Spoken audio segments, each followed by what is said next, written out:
ಎಲ್ರಿಗೂ ನಮಸ್ಕಾರ. ಕಲಿಕಾ ಕನ್ನಡಿ ಯೂಟ್ಯೂಬ್ ಚಾನಲ್‌ಗೆ ಆತ್ಮೀಯವಾದಂಥ ಸ್ವಾಗತ. ನನ್ನ ಚಾನಲ್ ಕಲಿಕಾ ಕನ್ನಡಿಯನ್ನು ಸಬ್ಸ್ಕ್ರೈಬ್ ಮಾಡಿ, ಶೇರ್ ಮಾಡಿ, ಲೈಕ್ ಮಾಡಿ, ನನ್ನನ್ನು ಪ್ರೋತ್ಸಾಹಿಸಿ. ಕನ್ನಡ ಭಾಷೆಯನ್ನು ಆಡುವಂತಹ ಜನರು ಯಾವ್ಯಾವ ರಾಜ್ಯಗಳಲ್ಲಿ ಎಷ್ಟೆಷ್ಟು ಇದ್ದಾರೆ ಅನ್ನುವಂತಹ ಮಾಹಿತಿ ಒಳಗೊಂಡಂಥ ಒಂದು ವರದಿ ಪತ್ರಿಕೆಯಲ್ಲಿ ಪ್ರಕಟ ಆಗಿದೆ. ಅದರ ಕುರಿತಾಗಿ ಸಂಕ್ಷಿಪ್ತವಾಗಿ ನಾವು ಇವಾಗ ನೋಡೋಣ. ಕವಿರಾಜ ಮಾರ್ಗಕಾರನ ಎಲ್ಲೆ ಮೀರಿದ ಕನ್ನಡಿಗರ ನೆಲೆ ಅನ್ನುವಂಥ ಹೆಡ್ಲೈನಲ್ಲಿ ಈ ಒಂದು ವರದಿ ಪ್ರಕಟ ಆಗಿದೆ. ಕನ್ನಡ ನಾಡು ಕಾವೇರಿಯಿಂದ ಗೋದಾವರಿಯವರೆಗೂ ಹಬ್ಬಿದೆ ಎಂದು ಕವಿರಾಜ ಮಾರ್ಗಕಾರ 10ನೇ ಶತಮಾನದಲ್ಲಿಯೇ ಹೇಳಿದ್ದ. ಈ ಬಗ್ಗೆ ತಮ್ಮ ಸಂಶೋಧನಾ ಗ್ರಂಥಗಳಲ್ಲಿ, ಸಂಶೋಧನಾ ಪತ್ರಿಕೆಗಳಲ್ಲಿ ಉಲ್ಲೇಖಿಸಿದವರ ಸಂಖ್ಯೆಗೆ ಲೆಕ್ಕವಿಲ್ಲ. ಆದರೆ ದೇಶದ ಜನಗಣತಿಯ ದತ್ತಾಂಶಗಳನ್ನು ವಿಶ್ಲೇಷಿಸಿರುವ ಸಂಶೋಧಕರೊಬ್ಬರು ಕವಿರಾಜ ಮಾರ್ಗಕಾರ ಹೇಳಿದ್ದ ಎಲ್ಲೆಯನ್ನು ಮೀರಿ ಕನ್ನಡಿಗರ ನೆಲೆ ಇದೆ ಎಂದಿದ್ದಾರೆ. ಅಂದರೆ ಕಾವೇರಿಯಿಂದ ಗೋದಾವರಿವರೆಗೆ ಇತ್ತು ಅನ್ನೋದನ್ನು ನಾವು ಕವಿರಾಜ ಮಾರ್ಗದಲ್ಲಿ ನೋಡಿದ್ದೀವಿ. ಅದಕ್ಕೂ ಮೀರಿ ಭಾರತದಲ್ಲಿ ಎಷ್ಟು ಲಕ್ಷ ಜನರು ಕನ್ನಡಿಗರಿದ್ದಾರೆ, ಯಾವ್ಯಾವ ರಾಜ್ಯಗಳಲ್ಲಿ ಎಷ್ಟೆಷ್ಟು ಜನ ಇದ್ದಾರೆ ಅನ್ನುವಂಥ ವಿಶೇಷ ವರದಿಯನ್ನು ಇಲ್ಲಿ ಪ್ರಕಟ ಮಾಡಿದ್ದಾರೆ.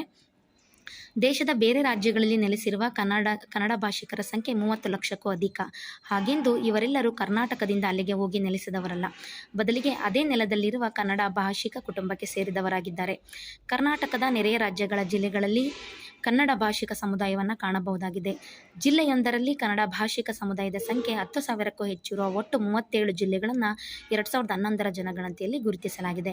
2011 ಜನಗಣತಿಯ ಪ್ರಕಾರ 37 ಜಿಲ್ಲೆಗಳನ್ನು ನಾವು 10,000ಕ್ಕೂ ಹೆಚ್ಚು ಕನ್ನಡ ಮಾತನಾಡುವಂತಹ ಜನರಿದ್ದಾರೆ ಅನ್ನುವಂಥದ್ದು ವರದಿಯಲ್ಲಿ ಲಭ್ಯ ಇದೆ.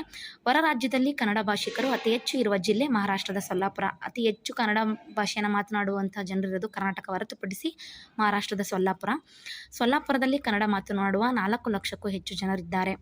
ಜನಗಣತಿಯ ವೇಳೆ ಭಾಷಿಕ ಸಮುದಾಯದ ಸಂಖ್ಯೆಯನ್ನು ಲೆಕ್ಕ ಮಾಡಲಾಗುತ್ತದೆ. ಯಾವುದೇ ಭಾಷಿಕ ಸಮುದಾಯದ ಸಂಖ್ಯೆ 10,000ಕ್ಕಿಂತ ಹೆಚ್ಚು ಇದ್ದರೆ ಅದನ್ನು ಪ್ರತ್ಯೇಕವಾಗಿ ಗುರುತಿಸಲಾಗುತ್ತದೆ. ಅವುಗಳ ಆಧಾರದಲ್ಲಿ ಸಿದ್ಧಪಡಿಸಲಾಗುವ ಭಾರತದ ಭಾಷಾ ಅಟ್ಲಾಸ್ ಮತ್ತು ಭಾರತೀಯ ಮಾತೃಭಾಷಾ ಸಮೀಕ್ಷೆಯ ವರದಿಗಳನ್ನು ಸಿದ್ಧಪಡಿಸಲಾಗುತ್ತದೆ. ಆ ವರದಿಗಳನ್ನು ವಿಶ್ಲೇಷಿಸಿರುವ ಕಲಬುರಗಿಯ ಕರ್ನಾಟಕ ಕೇಂದ್ರೀಯ ವಿಶ್ವವಿದ್ಯಾಲಯದ ಕನ್ನಡ ವಿಭಾಗದ ಪ್ರಾಧ್ಯಾಪಕ ಸಂಶೋಧಕ ಬಸವರಾಜ್ ಕೋಡಗುಂಟಿಯವರು ದೇಶದ 67 ಜಿಲ್ಲೆಗಳಲ್ಲಿ ಕನ್ನಡ ಭಾಷಿಕರ ಸಂಖ್ಯೆ 10,000ಕ್ಕಿಂತ ಹೆಚ್ಚು ಇದೆ ಎಂಬುದನ್ನು ಗುರುತಿಸಿದ್ದಾರೆ. ಇವುಗಳಲ್ಲಿ ಹೊರ ರಾಜ್ಯಗಳ 37 ಜಿಲ್ಲೆಗಳು ಸೇರಿವೆ. ಅಂದರೆ ಒಬ್ಬರು ಸಂಶೋಧಕರು ಇದನ್ನು ವರದಿಯನ್ನು ತಯಾರು ಮಾಡಿದ್ದಾರೆ. 37 ಜಿಲ್ಲೆಗಳಲ್ಲಿ 10,000ಕ್ಕಿಂತ ಹೆಚ್ಚು ಕನ್ನಡ ಮಾತನಾಡುವ ಜನರಿದ್ದಾರೆ ಅನ್ನುವಂಥದ್ದು ಅಥವಾ ಕನ್ನಡಿಗರಿದ್ದಾರೆ ಅನ್ನುವಂಥದ್ದು ಮಾಹಿತಿ ಲಭ್ಯವಾಗಿದೆ. ರಾಜ್ಯದ 17 ಜಿಲ್ಲೆಗಳಲ್ಲಿ ಕನ್ನಡ ಭಾಷಿಕರ ಸಂಖ್ಯೆ 10 ಲಕ್ಷಕ್ಕಿಂತಲೂ ಹೆಚ್ಚು ಇದ್ದರೆ 13 ಜಿಲ್ಲೆಗಳಲ್ಲಿ ಕನ್ನಡ ಭಾಷಿಕರ ಸಂಖ್ಯೆ 10 ಲಕ್ಷಕ್ಕಿಂತ ಕಡಿಮೆ ಇದೆ. ಅಂದರೆ ನಮ್ಮ ರಾಜ್ಯದಲ್ಲಿ 17 ಜಿಲ್ಲೆಗಳಲ್ಲಿ 10 ಲಕ್ಷಕ್ಕಿಂತ ಹೆಚ್ಚು ಕನ್ನಡ ಮಾತಾಡ್ತಾರೆ. ಇನ್ನು 13 ಜಿಲ್ಲೆಗಳಲ್ಲಿ 10 ಲಕ್ಷಕ್ಕಿಂತ ಕಡಿಮೆ ಕನ್ನಡ ಮಾತನಾಡೋರಿದ್ದಾರೆ. ಇನ್ನು ಕೆಲವು ಜಿಲ್ಲೆಗಳಲ್ಲಿ 5 ಲಕ್ಷಕ್ಕಿಂತ ಕಡಿಮೆ ಕನ್ನಡ ಮಾತನಾಡುವಂಥವ್ರ ಸಂಖ್ಯೆ ಇದೆ ಅಂತ ಹೇಳಿ. ಇನ್ನು ಯಾಕೆ ಕಡಿಮೆ ಇದೆ ಅಂದರೆ ಅಲ್ಲಿ ದ್ವಿಭಾಷಿಕರ ಸಂಖ್ಯೆ ಹೆಚ್ಚಿದೆ ಅನ್ನುವಂಥದ್ದು. ದ್ವಿಭಾಷೆ ಅಂತಂದರೆ ಜನರು ಮಾತೃಭಾಷೆಯಾಗಿ ತಮ್ಮ ಮನೆ ಭಾಷೆಯಾಗಿ ತಮ್ಮ ಮಾತೃಭಾಷೆಯನ್ನು ಅಥವಾ ಪ್ರಾದೇಶಿಕ ಭಾಷೆಯನ್ನು ಬಳಸ್ತಾರೆ. ಆಡಳಿತ ಭಾಷೆಯಾಗಿ ಮಾತ್ರ ಕನ್ನಡವನ್ನು ಬಳಸ್ತಾ ಇದ್ದಾರೆ ಅನ್ನುವಂಥದ್ದು. ಕನ್ನಡದಾಚೆ ಕನ್ನಡ ಭಾಷಿಕರ ಸಂಖ್ಯೆ ಅತಿ ಹೆಚ್ಚು ಇರುವುದು ತಮಿಳುನಾಡಿನಲ್ಲಿ. ಜಿಲ್ಲೆ ಅಂತ ಬಂದರೆ ಸೊಲ್ಲಾಪುರ, ರಾಜ್ಯ ಅಂತ ಬಂದರೆ ತಮಿಳುನಾಡು. ಕರ್ನಾಟಕಕ್ಕೆ ಹೊಂದಿಕೊಂಡಿರುವ ಕೃಷ್ಣಗಿರಿ, ಈರೋಡ್, ನೀಲಗಿರಿ ಜಿಲ್ಲೆಗಳಲ್ಲಿ ಕನ್ನಡ ಭಾಷಿಕರ ಸಂಖ್ಯೆ ಅಧಿಕವಾಗಿದೆ. ಈ ಜಿಲ್ಲೆಗಳಲ್ಲಿ ಹೊಂದಿಕೊಂಡಿರುವ ಸೇಲಂ, ತಿರುಪೂರು, ಕೊಯಮತ್ತೂರು ಮತ್ತು ತೇಣಿ ಜಿಲ್ಲೆಗಳಲ್ಲೂ ಕನ್ನಡ ಭಾಷಿಕರ ಸಂಖ್ಯೆ ಗಣನೀಯ ಮಟ್ಟದಲ್ಲೇ ಇದೆ. ಮಹಾರಾಷ್ಟ್ರದ ಸೊಲ್ಲಾಪುರ, ಕೊಲ್ಲಾಪುರ, ಸಾಂಗ್ಲಿ, ಪುಣೆ ಮತ್ತು ಠಾಣೆ ಜಿಲ್ಲೆಗಳಲ್ಲೂ ಕನ್ನಡ ಭಾಷಿಕರ ಸಂಖ್ಯೆ ದೊಡ್ಡದೇ ಇದೆ ಎನ್ನುತ್ತದೆ ಬಸವರಾಜ್ ಅವರ ಸಂಶೋಧನಾ ದತ್ತಾಂಶಗಳು. ಇಲ್ಲಿ ನಾವು ನೋಡ್ತಾ ಬಂದರೆ ಯಾವ್ಯಾವ 10,000ಕ್ಕಿಂತ ಹೆಚ್ಚು ಇರುವಂಥ ಹೊರ ರಾಜ್ಯ ಜಿಲ್ಲೆಗಳು. ಆಂಧ್ರ ಪ್ರದೇಶದಲ್ಲಿ 14 ಜಿಲ್ಲೆಗಳಲ್ಲಿ 10,000ಕ್ಕಿಂತ ಹೆಚ್ಚಿರೋದು 3. ತೆಲಂಗಾಣ ಮತ್ತು ಮಹಾರಾಷ್ಟ್ರ, ತಮಿಳುನಾಡು, ಕೇರಳ, ಗೋವಾ ಕೊಟ್ಟಿದೆ. ಜೊತೆಗೆ ಹೊರ ರಾಜ್ಯಗಳಲ್ಲಿ 86,995 ಕೇರಳದಲ್ಲಿ, 67,923 ಗೋವಾ, 79,722 ಇತರ ರಾಜ್ಯಗಳಲ್ಲಿ ಅಷ್ಟು ಕನ್ನಡ ಭಾಷಿಕರಿದ್ದಾರೆ ಎನ್ನುವಂಥ ಮಾಹಿತಿ.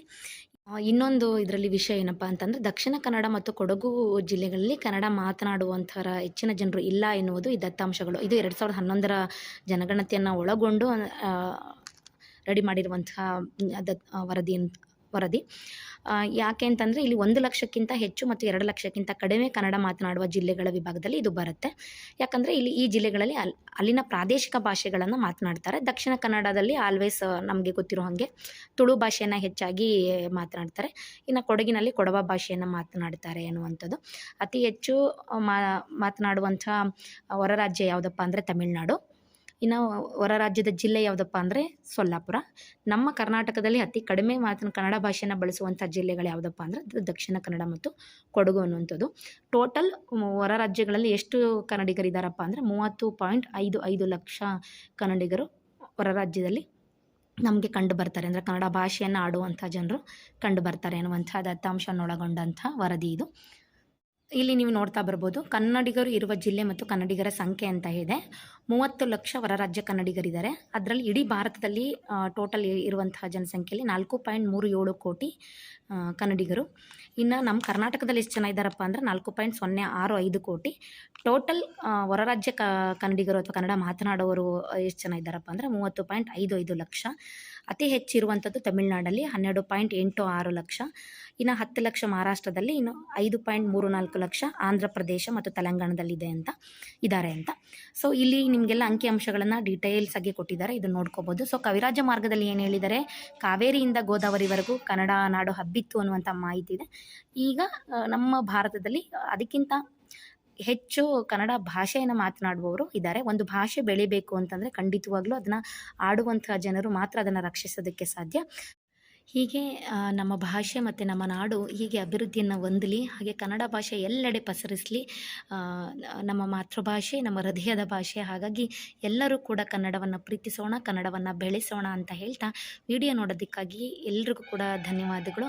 ಹಾಗೆ ನನ್ನ ಚಾನಲ್ ಕಲಿಕಾ ಕನ್ನಡಿಯನ್ನು ಸಬ್ಸ್ಕ್ರೈಬ್ ಮಾಡಿ, ಶೇರ್ ಮಾಡಿ, ಲೈಕ್ ಮಾಡಿ.